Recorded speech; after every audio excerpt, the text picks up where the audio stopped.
Everybody, welcome to the Audible-Ready Podcast. I'm Brian Walsh, your host for this 100th anniversary podcast is what I'm calling it. And I welcome John Kaplan and Grant Wilson, the two co-founders of Force Management. Guys, great to have you.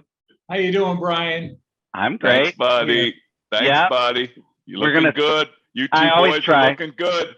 Yeah, listen, I have been looking forward to this. When Rachel approached me on this, I was not only thrilled to get the chance to do it, but I immediately kind of put this up against or really attached it to the fact that the company is getting ready to start celebrating its 20th anniversary. And I know that's a little bit out, but it's close enough to the 100th anniversary podcast that I thought we should kind of play with that topic a little bit. So are you guys ready to go?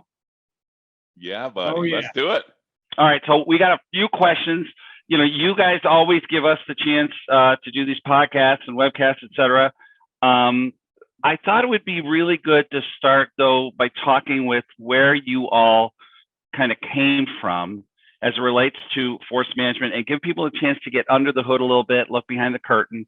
So could you guys talk a little bit about the original intent of the company and then how Force Management evolved over time to what it is today? Yeah, man. So Grant, you don't mind, I'll kick it off and then you fill in the gaps. So Grant and I were so blessed to have worked with each other at PTC back in the day. Yep. I actually came down to work in Charlotte, North Carolina. Grant was a regional manager, and I took over one of the districts, which was out of Charlotte, and North Carolina, South Carolina, maybe Tennessee. So you were working for Grant. I was working for Grant, yeah, and then we just really became fast friends. It was just a really, really cool situation. I learned a ton, and Grant went off to Japan to take an assignment there and work an international assignment. And then a little bit after that, I went off to Europe and I took an international assignment.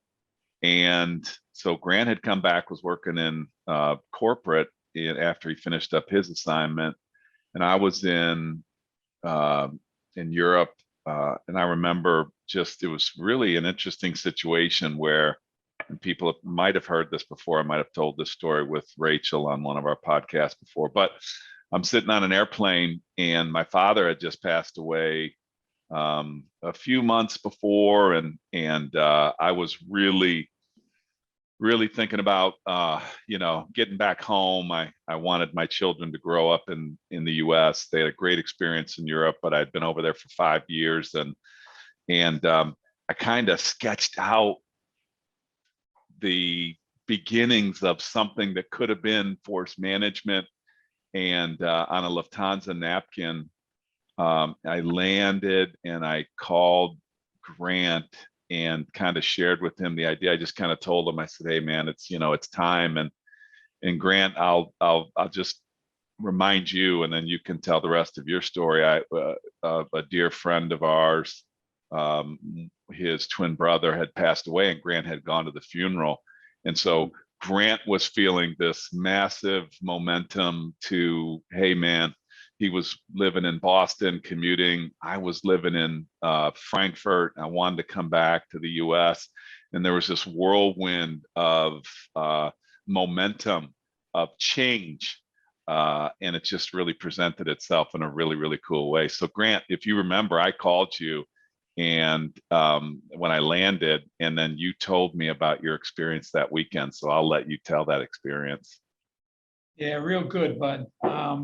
It's funny talking about this stuff because it brings up all those memories of really literally, coming up on 20 years ago, right? So it was a big deal. I mean, we had a lot of we had great jobs. We worked with great people over at PTC. Yeah. And so it was a lot of fun, but at the same time, we were also starting to think, I think I was turning 40 at the time.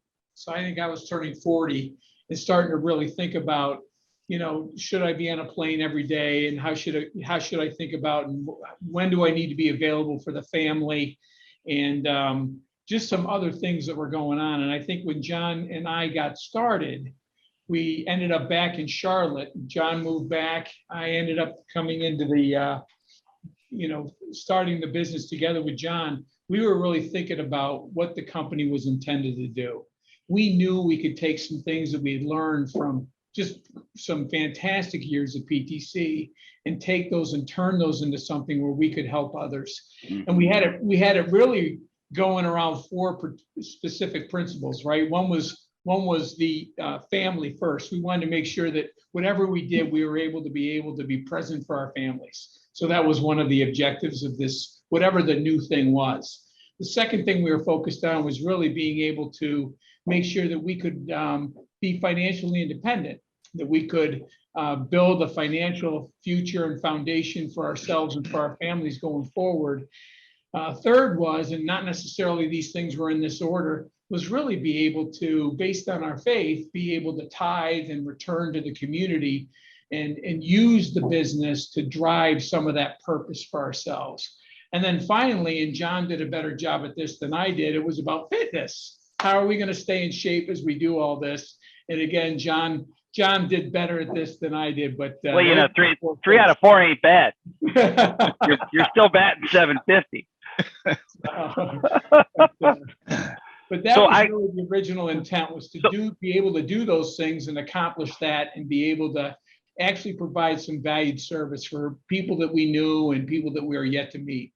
If you look at what the company is today and what it does for a living on a day-to-day basis for the clients that we serve, would you ever have, is this what you even, does this closely resemble what was on the back of the Lufthansa napkin, or the first conversations you have, or what, how did it morph? Well, to be completely transparent, we started Force Management in order to make a life. We knew how to make a living, and we started to make a life. So it was going to be a transition for us from corporate America. We were just looking for a way to really replace our corporate incomes. I wanted to be present. Grant and I both wanted to be present for our families. And it was just kind of luck. We got phone calls immediately. Grant was getting phone calls, I was getting phone calls, and people found out that we had left PTC, and they're like, hey, come be the VP of sales for this company. And we were just looking at each other, and we're like, hey, these are all great opportunities that are coming our way, but do you want to make a go of this? And we were like, yeah, absolutely. We had this mantra.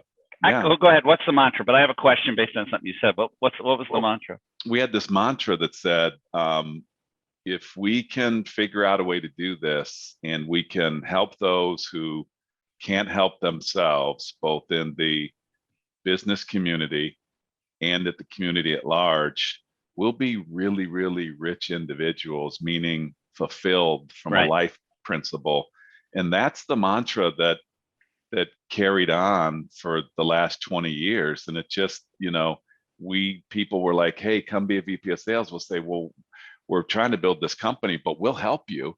And so we help people and help people and help people. And then we started to get a point of view, and then our products and services started to develop. And that's really how the company launched. But to say that we thought that it would be where it is today, having sold the company twice and building it for a great outcome again, I would tell you personally, and if Grant says otherwise, he's lying. We had no idea that it was going to turn out to be this way, and it's just been really a blessing. Well, so you and Grant, I'd love for you to comment on this too. But John, you used the word or the phrase "we got lucky," and I worry that if someone was listening to this, that they could misconstrue that comment, because I don't think any of this has anything to do with luck. And I think people have a tendency to use luck as a placeholder for humility, and I get that. But if someone was listening to this right now, could you define what created that luck for you guys? Because it wasn't luck. Well, I would argue, I still think I'm the luckiest guy on the planet in so many different ways. And I'm not just trying to, be a humble person. It's just all the things that had to come together for, if we didn't have the backgrounds that we did, PTC was the fastest growing software company. Right. And, it was just an incredible execution company, 43 straight quarters of never missing their number.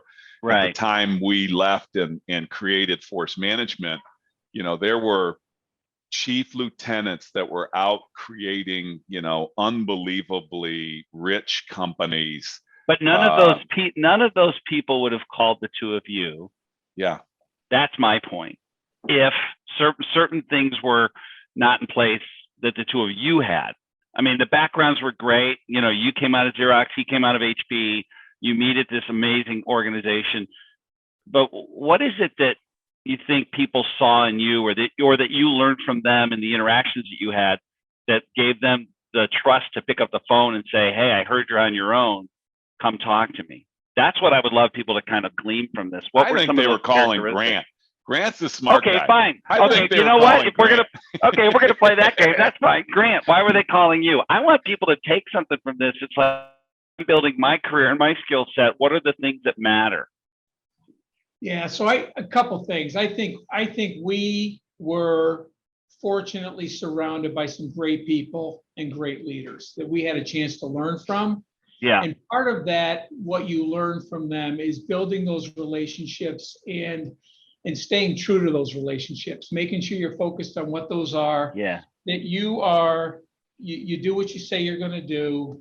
You provide air cover and you support one another, and you focus on doing those right things. Yeah. And I think, John called it luck, and I think I would call it also great relationships. We had people that were that really helped us along, but at the same time, we spent a lot of time doing all we could, leaving it out there, trying to help them with what their objectives were.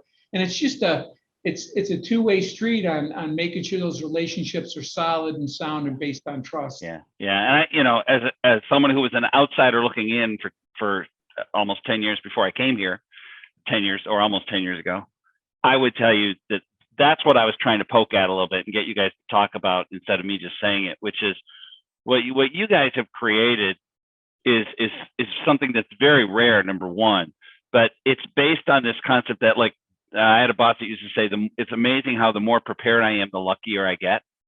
And that's what you guys have created. You have created this amazing little environment where everybody is focused on the client first, right? In fact, I was going to go there next.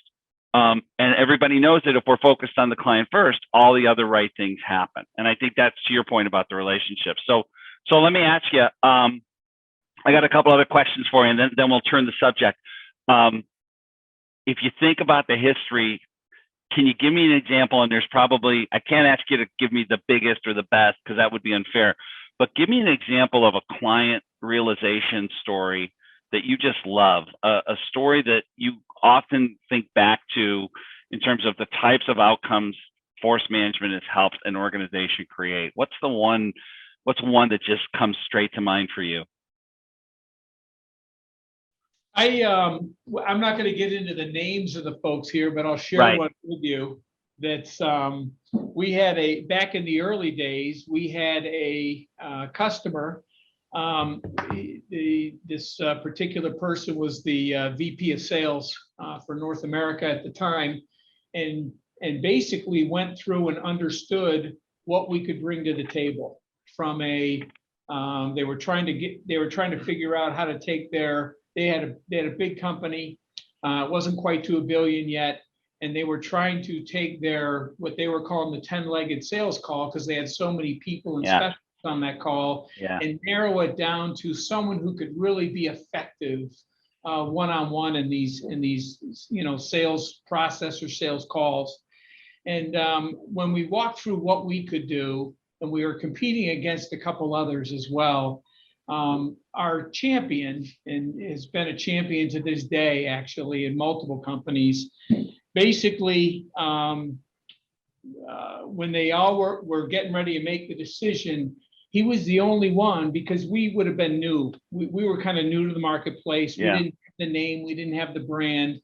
And I remember him calling me after the meeting, and I just remember standing there about how important this really is. What we do and how we do really, really matters to the folks that we're talking to. And I remember him saying, hey, I just bet my job. I was the only one in the room that wanted to go with you. And I was told by the president that we could go with you. He said, the others are well-known. You're just not well-known, but I know you and John. Wow. And I'm willing to bet my job on the fact that you're going to be able to deliver this for us globally, it was a global rollout at the time. And so, and I remember just taking a moment after that phone call, first of all, reassuring him, we will crush this for you. We will do all that we can. It will be successful. But I remember hanging up that phone and thinking about how important what we're about to do is to companies, not just that one individual, but also the impact it's going to have on others inside that business. And I've always kind of carried that with me I don't know if it's the weight of that or the opportunity of that. It's probably both. Yes. I mean, imagine, again, for anybody listening to this, when somebody says, and we've heard this before, I've heard it, I'm betting my job on you. Like, they're serious when they say that. Yes, but even when they don't say it, they're still saying that. When they right? When they pick us, they're expecting us to deliver. That's really great. John, how about you? One of my great takeaways, relatively early on in the company. So we had this framework we created called the Value Framework, and it turned into a product called Command of the Message, which is really the answering of the 4 essential questions in an aligned way. What problems do you solve for your customers? How specifically do you solve them? How do you solve them differently or better? And where have you done it before? So I'm sitting in the CEO's office in Austin, Texas. In Austin, Texas. And the CEO calls me into a room during a workshop that we were doing, calls me into his office, and he says, hey, John, I'm a little bit concerned. I think we don't have the right sellers. I think we need to get rid of all of our sellers. Like they don't have enough. And this was an ad tech company. Yeah. And they were like, they need advertising experience. And it was a really, really cool moment, because I know that it's all about the playbook and matching a great playbook to a great profile of a seller. And I actually asked the CEO, I said, hey, who's your number one seller? I already knew the answer to this. Right. And people accuse me of that, maybe asking questions that I already know the answer to. That's all right. Sometimes that's a good idea. That's right. And I said, who's your number one seller? And they said, well, it's Susie. And I said, no, it's not Susie. And I said, based upon this criteria, and they're like, yeah, that's the same criteria I would use. Okay, I said, it's not Susie. And it was like, it's not Paul. And it was, let's say it was Jane. And I said, it's actually Jane. And he goes, oh, okay, that makes sense. And I said, do you know why it's Jane? And Jane had come from another company that had utilized force management before.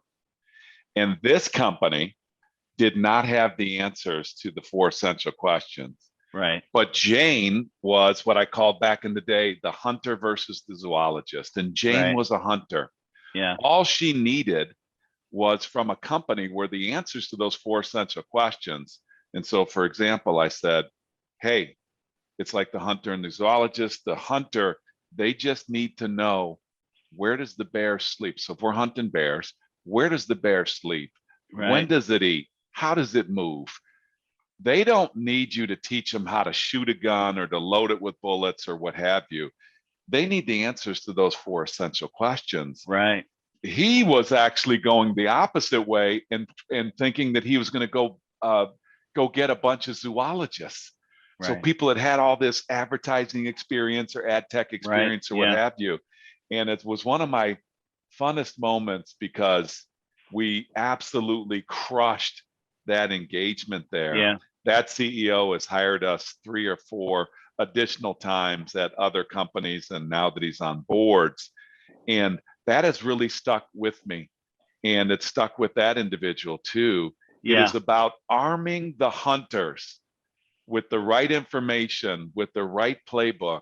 You have the right people with the right playbook, and you can make unbelievable things happen. And Yeah. that's actually what Grant and I learned at PTC. That was a Right. combination of an effectiveness playbook, a very, very effective playbook, and a very, very committed profile of outstanding Well, sellers. okay, those are great. But speaking of, since you brought up PTC, speaking of that, and you think about PTC and the people you've met since in these roles, and where you came from, the previous to PTC, can you kind of give me, no names please, give me the common characteristics of the best, probably sales leaders or just collective leaders that you've experienced? What does that look like? Grant, you want to start with that one and I'll fill in? Sure. So, and it's, there's a number of them, and some of these will sound a little obvious, but I think one of the ones that's hard, and you really got to check yourself on this one, is the courage to do the right thing, even though when it's a very, very difficult decision, right? So it's making those hard choices, because that's what people are looking for leaders to do, is to make the hard choice. Yeah. And so I think that's always something you respect when you see it.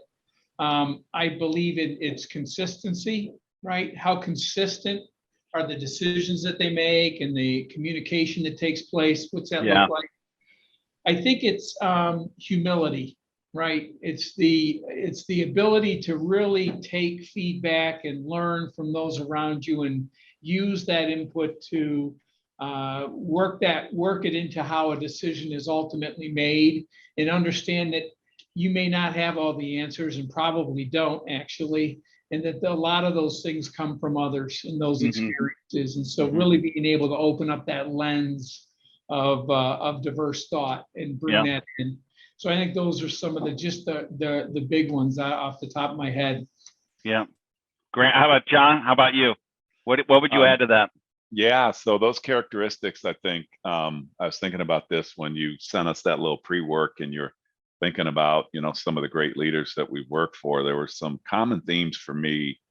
Accountability was one of the greatest things that I learned at PTC, and obviously in my Xerox days as well. Those people that helped me understand how important it is to be accountable.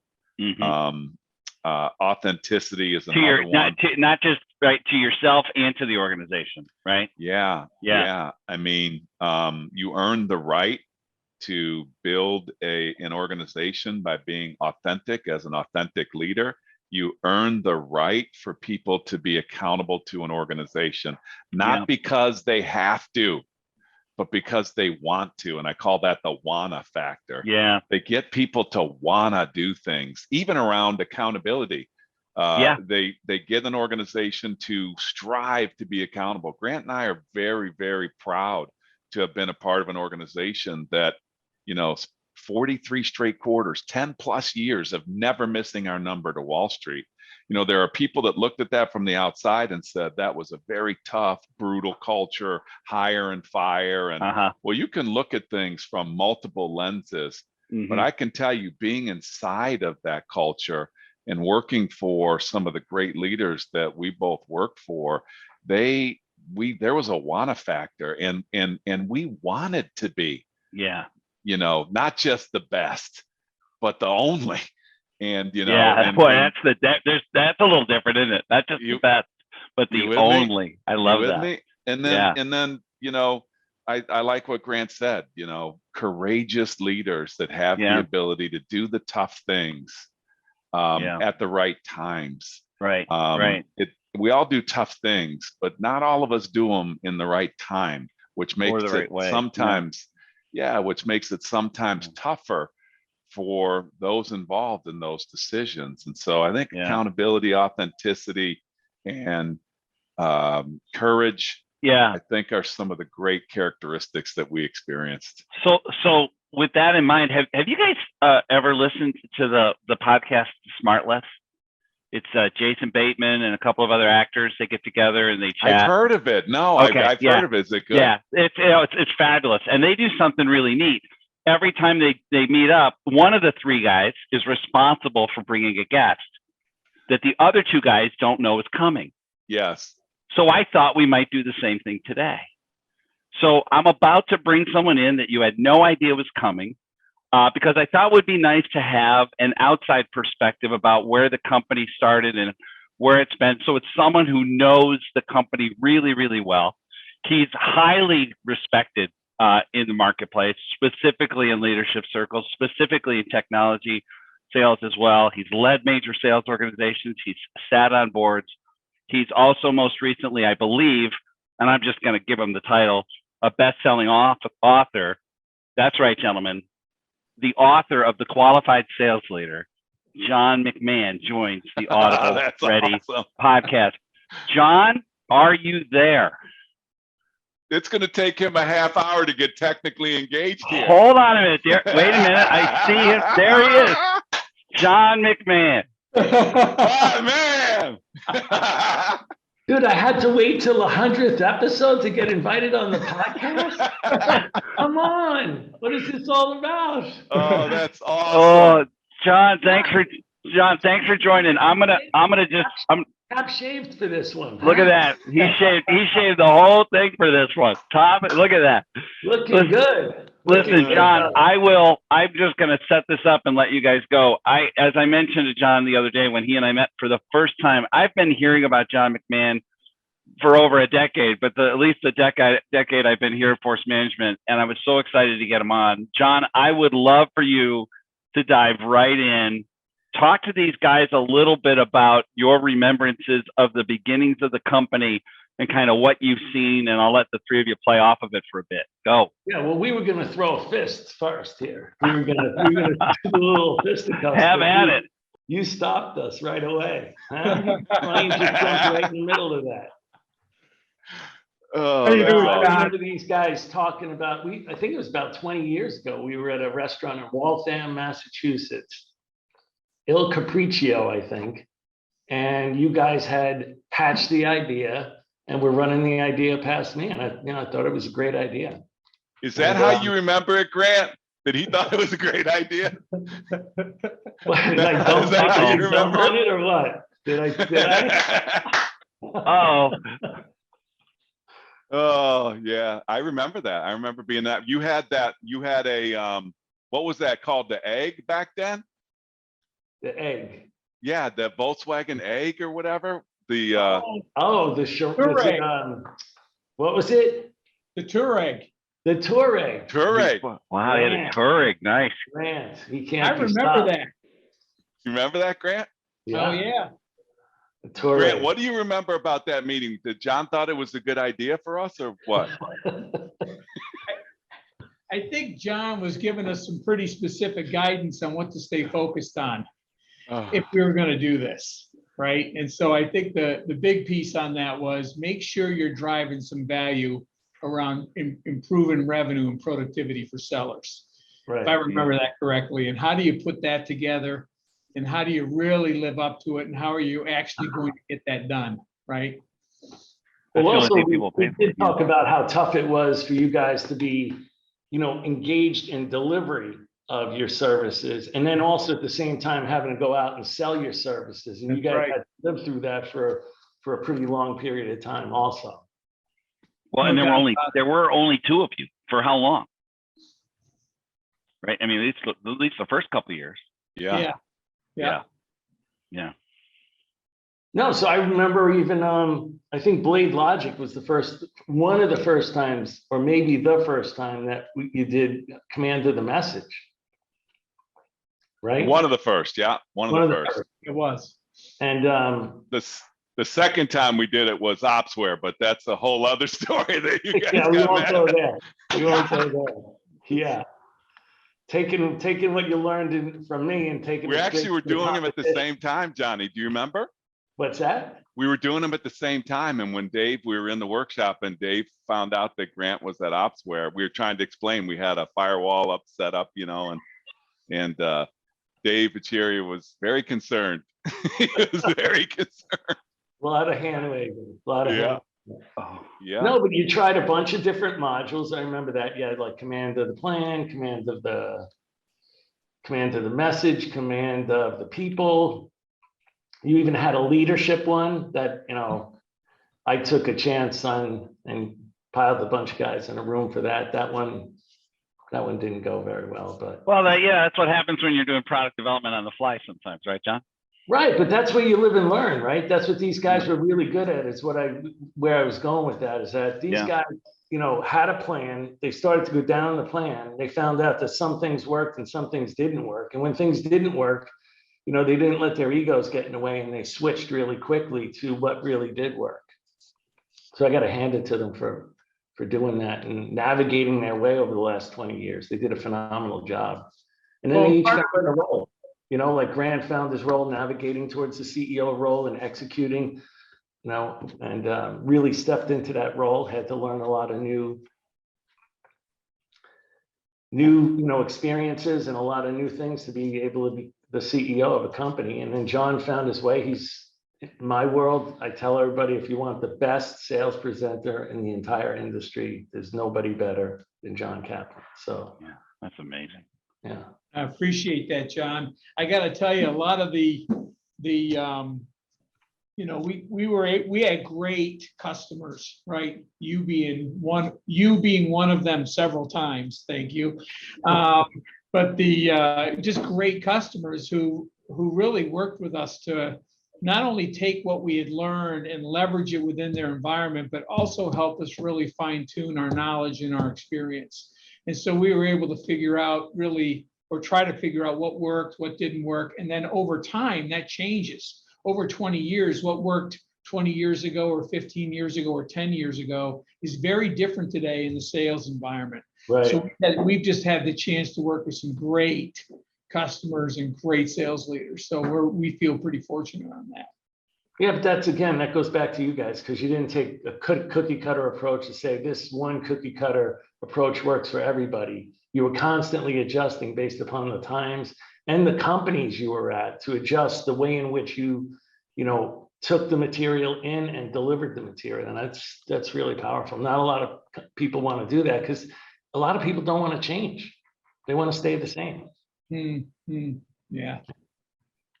John, Kaplan, were you going to throw something there? Looked like you were about to. He's always ready to throw a bomb. McMahon said we were throwing hands, so I was just wondering when we were going to start doing that. Please do, have at it. I'm sure the audience would love to hear it. Hey, we've been so blessed to. You talked about earlier, John.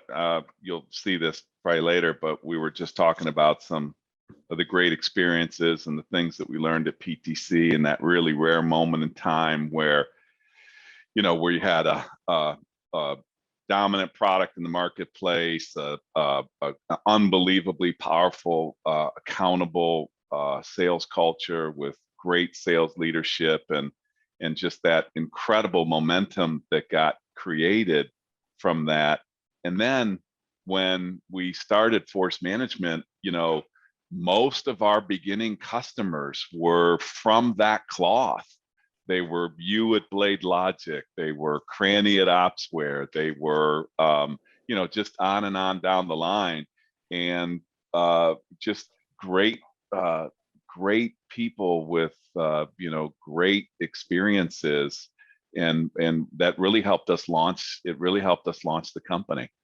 Yeah, it's amazing. Yeah, but you look at how far you've come since then. You guys are known as like the #1 training company in all of high technology, across the United States, at least.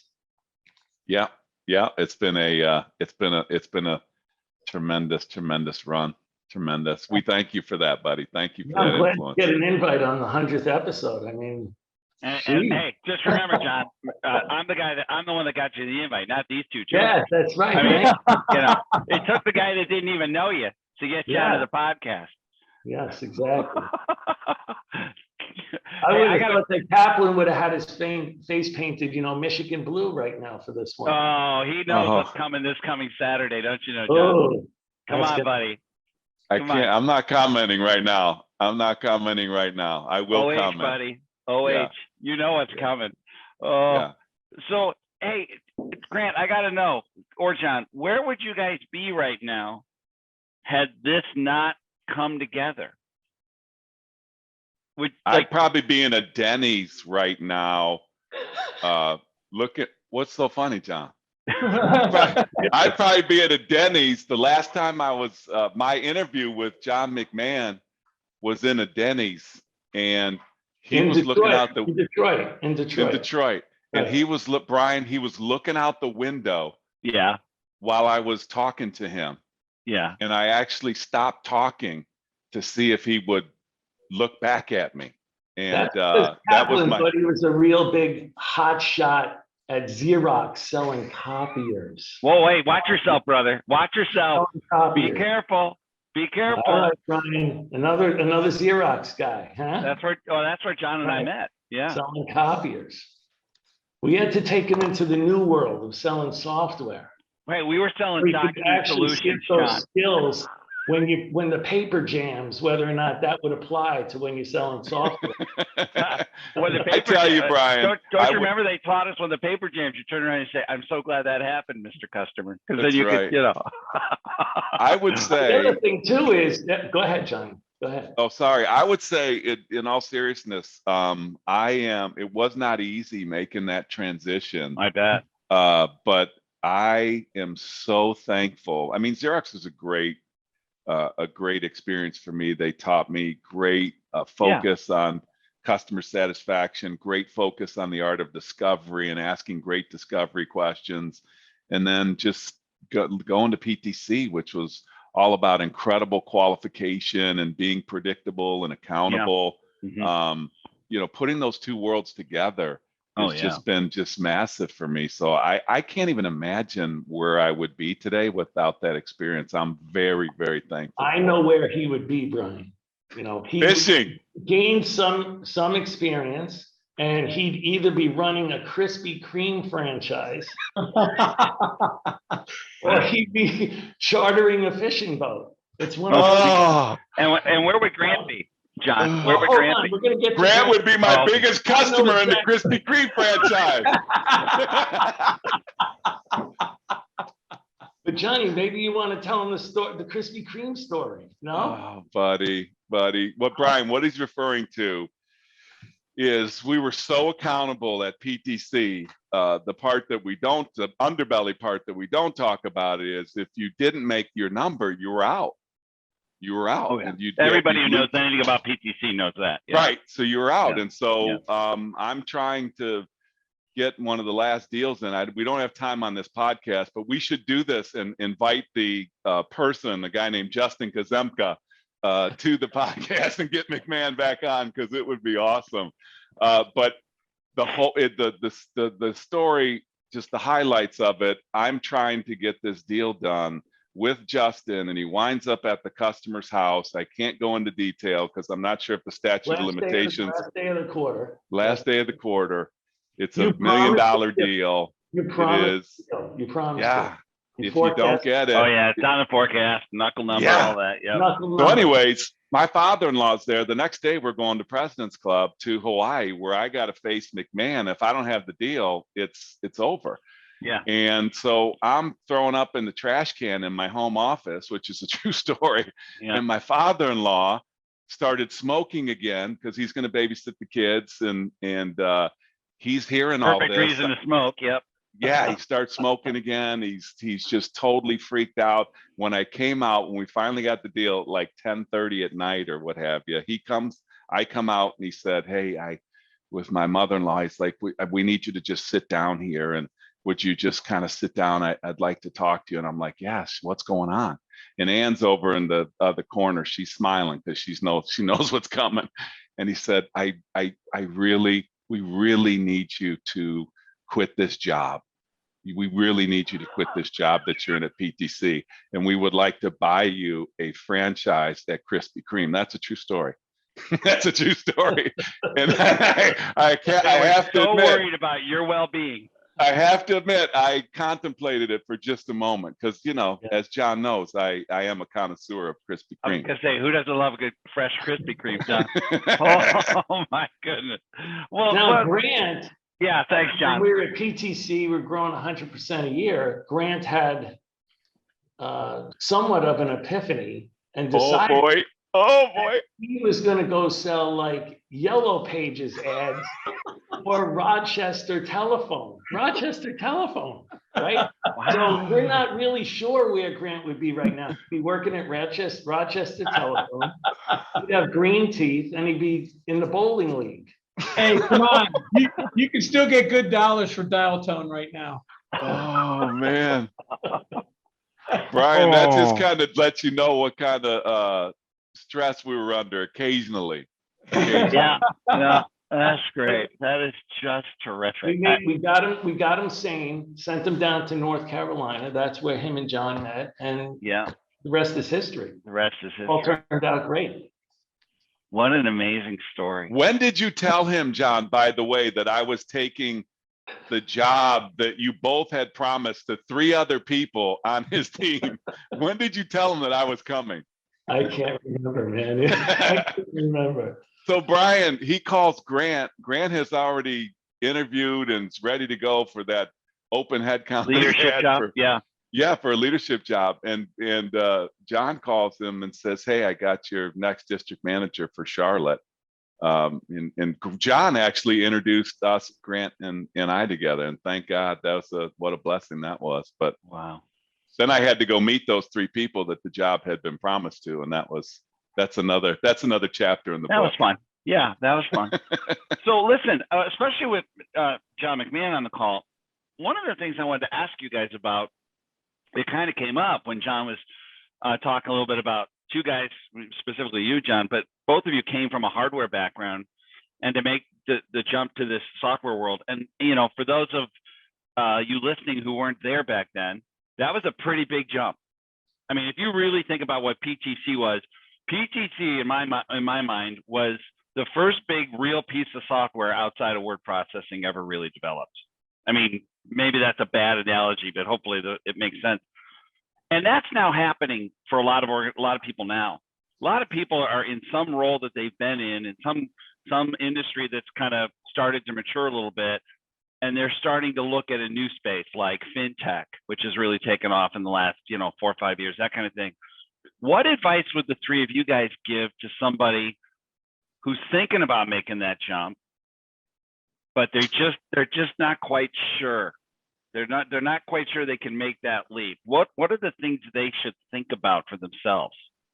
I know you didn't expect this question, but it was just a natural outcome of what I heard you guys talking about. I'd say the first thing is it's not going to be, as it is selling hardware. So if you're not going to be adaptable to learn something new, learn a new process, then you're probably going to fail. So you have to be adaptable. Right? Really smart, right? If no matter what you've been doing, some of that might translate, but right, there's some massive change that you're going to be willing to go through. Right. And with hardware, there's typically, speeds and feeds, it's pretty cemented what the features are, right? Right, yeah.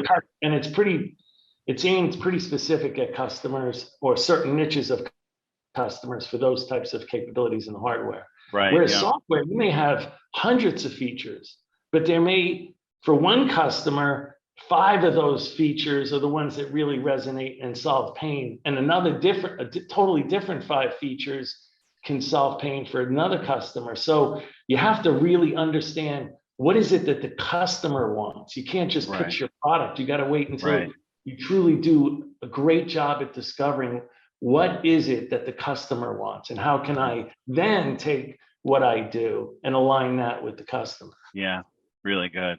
Yeah, guys, how about you? You had to make that leap from one real interesting or more mature part of a world to a brand new thing. Any thoughts for you, Grant? Yeah, so from my perspective is, what's the availability of the information? But John alluded to this with what he just said. how much information is there about what's going on in that customer's environment, and how accessible is it to me? And can I learn it? Can I digest that information? Yeah. Can I understand what's going on? John talked about it earlier when we were talking about hunters versus zoologists, right? There's certain things that as a seller that you need to know you have to be able to do. I've got to be able to gather those requirements, listen really well, map a solution back to those requirements, and so that the closing can be the next event in the process. A natural outcome. Versus Yeah. an event, right? So, Yeah. so I think it's the availability of the market that you're actually getting ready to go into. How quickly can you get ramped up on that knowledge? You're kind of nibbling at something that I wanted to get both you and the other guy's point of view on.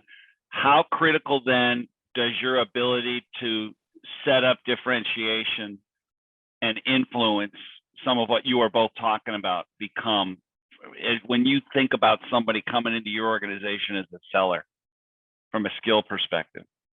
Well, I think for me, like your first question on the transition, for me, like it gotta matter. So in the world that we live in today, what I tell people is what you do has to matter. If it doesn't matter to you, then you're going to have a tough time getting energy from that job. And I think software has just so many tentacles of attaching, Brian, to your second question, attaching to big business issues facing customers. Yeah. We struggle to do it at Xerox, but we talked about the document company and critical documents inside of companies, and we pulled it off. But software just has a whole nother avenue of being able to attach technical capabilities to business outcomes. Business outcomes, yeah. And then if you can work for a company that you believe what you do matters, it gives it a whole nother, perspective. And then this addressable market, when you look at how big a marketplace is, how big a problem that is, how many people have that problem, it's a lot easier to make a decision. It matters, it attaches to big business issues. It's a big addressable marketplace. One of the last things that I would say is if you can go join a company that is filled with, patriots versus mercenaries. Mercenaries, yeah. That for me is is an emotional connection to where you can go join a culture that you're going to be fed from. It's not going to be, it's not going to bleed you. It's not going to take your energy. It's going to give you energy. And then Brian, the last thing that you said is, if you're looking at a company or you're looking at kind of making a transition, and you can understand, this is why it's so important for a company to have the answers to those 4 essential questions, especially around differentiation. If you can ask the question of how do you influence decision criteria with your differentiation? If I'm interviewing for a job, I would want to understand how I can influence the technical decision criteria with our differentiation. And if a company has the ability to articulate, like at PTC, I wasn't so articulate when I asked that question to John McMahon, but when he explained to me what they were doing at PTC, PTC was massively influencing decision criteria with with differentiation from PTC. And that became the playbook, which was, wow, that was, there's, that's really something I've heard you say many times as well. You and I have talked about this before, that idea that when you go to interview, if somebody can't start answering those questions for you, you got to ask yourself, is this a place I even want to be? Yeah. Right. Because that's what they owe you in return for whatever you're going to bring into the room. It was so I got you guys for 10. Go ahead. It was the beginning of Command of the Sale for me, became from a conversation I had with John in a Denny's, John McMahon in a Denny's. And I said, so John, I didn't say it this way probably, but I said, what does the sales process look like? What does the engagement process look like? And I don't know if you remember, John, but you wrote it down on a napkin. Yeah. He was like, these are the steps that we go through. And he said, pretty simple, right? And I said, yeah, simple. He goes, okay. He goes, I guarantee you, if you do all of these things, he was trying to justify the $40,000 salary that he was going to pay me as a leader in the company. He said, that was your base. He said, if you go do all of these things, I promise you'll be successful. You'll make 3 times the amount of money you made wherever you're coming from. But then he also said, if you don't follow this methodology, you won't make it. And so it was so simple at PTC, Brian. It was so nice because it was like, it was simple enough to be on a napkin. You go and execute this way and you will be successful. And it was really a powerful thing. All so right. If you can go to a company that has the ability to very easily articulate to you how they engage with their customers, and it's not like 95 steps of complication, that's powerful as well. I think the other thing with hardware is if you're selling things like storage devices, you're selling routers, it's pretty easy to figure out who in that organization you sell to. Typically, they have a budget for it already, so you don't have to worry about that. If you're in a startup and you're selling, or even a company that's starting to accelerate and it's selling software, it hasn't been budgeted. So you're going into an organization and you're trying to go steal budget from some other project, right? And who you call on is not so obvious. That person is not labeled as the head of, network engineering, let's say, if you were selling that, right? So it's not so obvious on who you call on also. So as an example, even going back to PTC, you would think that we would call on the CAD manager or the director. Some of these guys had director of CAD for big companies. So you think, well, I sell CAD, I'm going to go to the director of CAD. What you figured out is the CAD director had no pain, right? His engineers already had CAD systems. Yep. If he brings on a brand new CAD system, he has to retrain everybody, has implementation problems, all that type of stuff. Now he has pain. So he was never going to buy a new CAD system. So what you do is figure out who has the pain. It wasn't so obvious. And then what we figured out is the person that owns the pain is the VP of engineering. Right. The product's late to market, the cost of engineering, the cost of the product, all those types of things. That person was sitting with the pain. That's the person you have to get to. Yeah, I love that. That's a great reminder. Great reminder. So I've got you guys for 7 minutes. I have 2 questions, and I'm going to round robin all 3 of you on both of these questions. You ready? Here's the first question. And this is force management specific. The first question is, if you were about to try to do something to transform your organization and the sales team and the sales organization specifically, and do something like what we do, what's the one piece of advice you would give to the top person in the organization, the CRO, the SVP of sales? What's the one piece of advice you would give them if they were about to do something like this? John McMahon, you get to go first. You have to go take their command of the message product. You have to take it, because it's kind of interesting. The command of the message sounds like, oh, that's just something like, that marketing actually does, right? Because we hear the word messaging, but it's really about the conversation that the salesperson has with the customer across the table. And that's the moment that everything goes down. That's when the white hot spotlight is on, the curtains are opened, and here you go. And at that moment, that's when you have to really engage with the customer. And as I talked about before, like doing an effective discovery, that's the first part of like command of the message. Right. So, and if you can't pull that off, nothing else is really going to work, right? The second thing is that I didn't know it until I did command of the message on how it aligns the rest of the organization. So now marketing understands, here's command of the message. This is the conversation that goes across the table between the sales rep and the customer. And now as marketing, we want to give that air cover. So we want to come in with a different type of messaging to give air cover to the salespeople. Right. Second big benefit that I saw was that development now understood what our key differentiators were and how we were fighting against the competition. So now when they would say, hey, we're going to come out with some new enhancements, it was pretty easy to say, well, does that give us a new competitive differentiator? No. Does that extend the current competitive differentiators that we have? No. Well, why are we doing it? Why would we invest in it? Yeah. Why is it going to affect the customer? How's it going to keep us more competitive? And I think a lot of organizations lose sight of that. And companies that are thinking about doing command of the message need to understand that it rallies the rest of the organization around the salespeople, and it really aligns those organizations more powerfully than I've ever seen before. I love that. I love that. Grant, how about you? What's your one piece of advice? I'd say it would be if you, is to make sure that you have cross-functional, and John alluded to this with the alignment, but you Yep. really need to get cross-functional participation in the entire process. You Yeah. know, when you're thinking about revenue and you're thinking about getting sales really well structured to do it, it's everyone from marketing to engineering to product development to customer success, customer support. It's the whole organization Yeah. that needs to participate in that transformation in Yeah. order to get the buy-in and get the commitment to support the functions that are going to be necessary when engaging a customer from a revenue perspective. Especially in a SaaS world and now a consumption-based pricing world, right? Absolutely. Yeah, really good. How about you, Johnny K?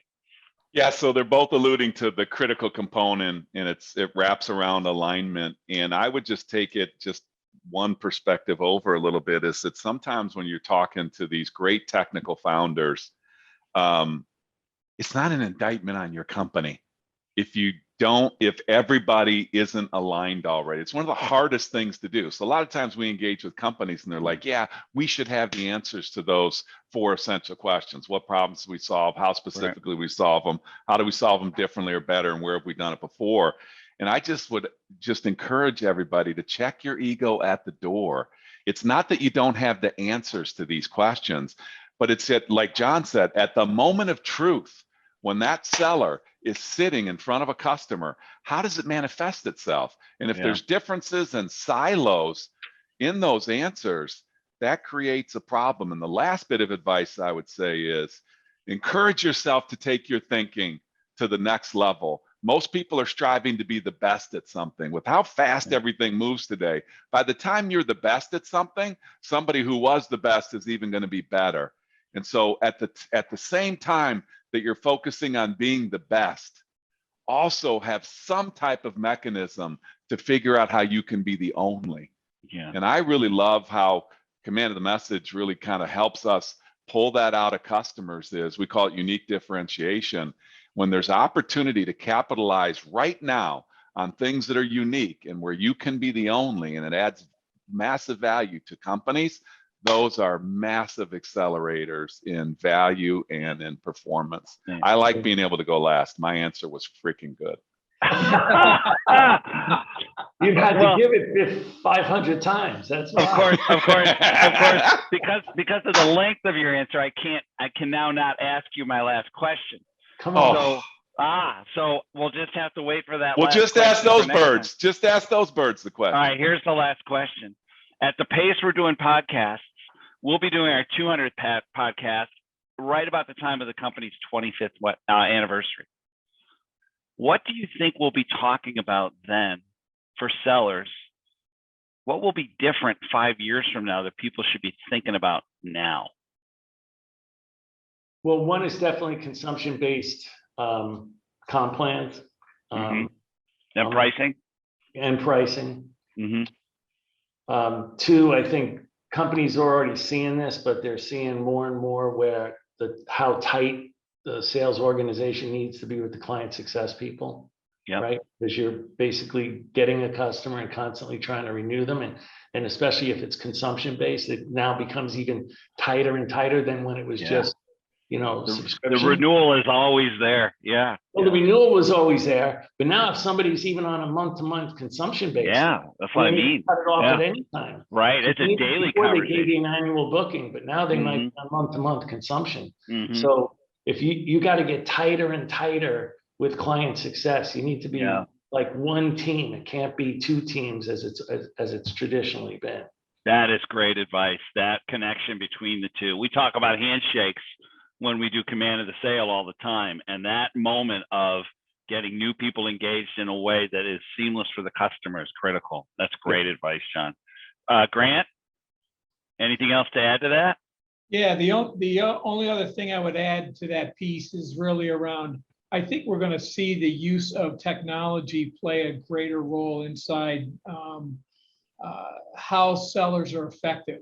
Right, the technology stacks are really thick now, really deep, and there's a lot of technology that's being brought into help people sell. I think there'll be some consolidation there as to how that has to happen. Yep. And what's going to take place. There may be more companies, but some consolidation around more comprehensive suites that have a lot of capability across one set, one vendor, for example. So I think we'll be talking about that a little bit. I think there'll be the global lines will be even more transparent than they are today. And the workforce will be spread out globally versus more of a regional type focus, even in the sales world. Interesting. Yeah. All right, good. Well, You'll hear gentlemen, about PLG also a lot. say more that about- again. We'll hear You'll what? hear a lot more about PLG too. Okay, good. Yeah. Can you define that for everybody listening in case they don't know? Well, it's called product-led growth. A lot of people, if you really see the definition, it's the ability to acquire customers, support customers, renew customers, and upsell customers, basically, online. And right now, what you're seeing is more what I might call PLG sales, where there's self-service, for certain companies, and then the customer likes the product, and then the enterprise or corporate salespeople come in. It's kind of, you're starting to see the beginnings of it. It's definitely not there now, but 5 years from now, maybe you're going to be talking about that more also. Okay, good. Gentlemen, it was a pleasure. I don't know how I got the call to lead the conversation, but it was a thrill to do it. For someone who's been here almost 10 years now, I tell Grant this once in a while that the moment Grant realizes he's paying me to do this is the moment I'm in trouble. I love that we do what we do and how we do it for our customers. John McMahon, it was a pleasure meeting you. And more importantly, it was great having you on the Audible-Ready podcast. Thank you. Thanks for the invite. And I you bet. Wish my two brothers in arms there nothing but more continued success.